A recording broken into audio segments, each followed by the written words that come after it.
దైవమే తన చిత్తముగా చేసేగా ఘనమైనదిగా ముడిపడే దృఢమైనదిగా విడిపడే వీలు లేనిదిగా కలలకే సాకారముగా ఒకరికొకరు ఆధారముగా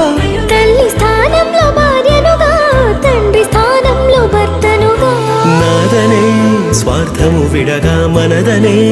బంధము జతగా ప్రతిదినం తీగెలు లతగా అల్లుకుపోయే చందముగా